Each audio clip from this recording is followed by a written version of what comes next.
America और Iran एक दूसरे पर हमले रोकने पर तैयार हो गए हैं। सीज फायर के बावजूद दोनों के बीच एक दूसरे पर हमले के एक दिन बाद ये सहमति बनी है। अब 30 जून को कतर की राजधानी दोहा में दोनों देशों के बड़े अधिकारी आमने सामने बैठेंगे। कोशिश होगी कि जो सीज फायर बार बार टूटने की कगार पर पहुंच रहा है उसे फिर से पटरी पर लाया जाए। जैसा कि हम जानते हैं कि करीब करीब 11 दिन पहले ही दोनों देशों ने एक अंतरिम समझौता किया था और इसका मकसद था महीनों से चल रही जंग खत्म करना। लेकिन समझौते के बाद भी हालात नहीं संभले। दोनों तरफ से नए हमले हुए और दोनों ही देशों ने एक दूसरे पर समझौते को तोड़ने का आरोप भी लगाया। अब सवाल यह है कि आखिर विवाद की जड़ क्या है। तो पूरा मामला स्ट्रेट ऑफ हॉर्मुज को लेकर है, दुनिया के सबसे अहम समुद्री रास्तों में से एक, जहां से दुनिया भर में बड़ी मात्रा में तेल और गैस की सप्लाई होती है। इंडिया टुडे की रिपोर्ट के मुताबिक समझौते के तहत ईरान ने भरोसा दिया था कि इस समुद्री रास्ते से गुजरने वाले कारोबारी जहाज़ों की सुरक्षित आवाजाही की गारंटी रहेगी। बदले में अमेरिका ने ईरानी बंदरगाहों पर अपनी नौसैनिक नाकाबंदी हटाने पर सहमति जताई थी, लेकिन बाद में दोनों देशों ने इस समझौते की अलग अलग व्याख्याएं शुरू कर दी। मतलब ईरान चाहता था कि स्ट्रेट ऑफ हॉर्मुज से गुजरने वाले सभी जहाज सीधे उसके अधिकारियों से संपर्क करें। अमेरिका का कहना था कि यह शर्त असल समझौते का हिस्सा ही नहीं थी। यहीं से तनाव फिर से बढ़ गया। तनाव कम करने के लिए पिछले हफ्ते स्विट्जरलैंड में दोनों देशों ने एक और कदम उठाया था।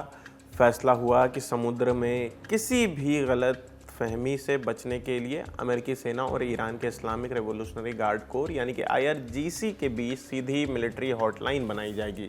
लेकिन अमेरिकी अधिकारियों के मुताबिक ये व्यवस्था अब तक शुरू नहीं हो सकी है। इसी बीच हालात फिर बिगड़ गए। अमेरिका ने ईरान के सैन्य ठिकानों, मिसाइल साइट्स और ड्रोन सिस्टम, साथ ही साथ समुद्र के किनारे बने रडार स्टेशन और दूसरे सैन्य ठिकानों पर हमला किया।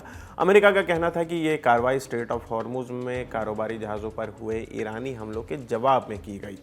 ईरान ने इस दावे को खारिज कर दिया। जवाब में उसने कुवैत और बहरीन में मौजूद अमेरिकी मिलिट्री बेसों पर मिसाइल और ड्रोन से हमला किया। ईरान का कहना था कि उसने अमेरिकी हमलों के जवाब में ये कार्रवाई की है और अगर समझौते का उल्लंघन जारी रहा तो बातचीत का कोई मतलब नहीं बचेगा।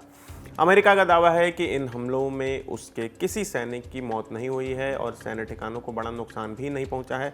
वहीं कुवैत ने कहा कि उसकी एयर डिफेंस सिस्टम ने 2 बैलिस्टिक मिसाइलों को रास्ते में ही तबाह कर दिया।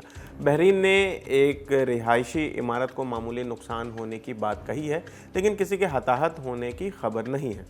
इसी दौरान अमेरिकी राष्ट्रपति डोनाल्ड ट्रंप ने भी ईरान को खुली चेतावनी दी थी। उन्होंने सोशल मीडिया, अपना जो उनका सोशल मीडिया है प्लेटफॉर्म है ट्रुथ सोशल, उस पर उन्होंने लिखा कि अगर ईरान समझौते का पालन नहीं करता तो अमेरिका फिर से सैन्य कार्रवाई करने के लिए तैयार है। ट्रंप ने यहाँ तक कहा था कि अगर ऐसा हुआ तो इस्लामिक रिपब्लिक ऑफ ईरान का वजूद ही खत्म हो जाएगा। अब दोनों देशों की निगाहें मंगलवार 30 जून को दोहा में होने वाली बैठक पर है। इंडिया टुडे के मुताबिक पहले ये बातचीत स्विट्जरलैंड में होनी थी और इसमें ईरान के न्यूक्लियर प्रोग्राम पर भी चर्चा होनी थी, लेकिन हालिया हमलों के बाद एजेंडा बदल दिया गया है। अब सबसे पहले स्ट्रेट ऑफ हॉर्मुज को लेकर जो विवाद चल रहा है उसे सुलझाने की कोशिश होगी। अगर इस पर सहमति बनती है तभी आगे न्यूक्लियर प्रोग्राम, सैंक्शन में राहत और लंबे समय के लिए शांति समझौते जैसे मुद्दों पर बातचीत आगे बढ़ेगी। इस पूरे मामले में एक और मसला है। दक्षिणी लेबनान में इजराइल ने हिजबुल्लाह के ठिकानों पर नए हमले किए हैं। ईरान का कहना है कि अगर व्यापक शांति समझौता लागू करना है तो सिर्फ अमेरिका और ईरान ही नहीं, पूरे इलाके में लड़ाई रुकनी चाहिए। ईरान के विदेश मंत्री अब्बास अरागची ने इजराइल पर समझौते का उल्लंघन करने का आरोप लगाया है और कहा है कि अमेरिका की जिम्मेदारी है कि वो इजराइल को भी समझौते का पालन करवाए। अब देखना यह है कि कतर की राजधानी दोहा में होने वाली बातचीत में क्या होता है, कुछ हल निकलता है या फिर स्विट्जरलैंड की तरह ही गरारी फंसी रहती है। फिलहाल इस खबर में इतना ही। आपकी इस खबर पर क्या राय है हमें कमेंट करके ज़रूर बताएं। मेरा नाम आसिफ असरार है। देश और दुनिया की तमाम खबरों के लिए देखते रहिए दी लंदन टॉक। शुक्रिया।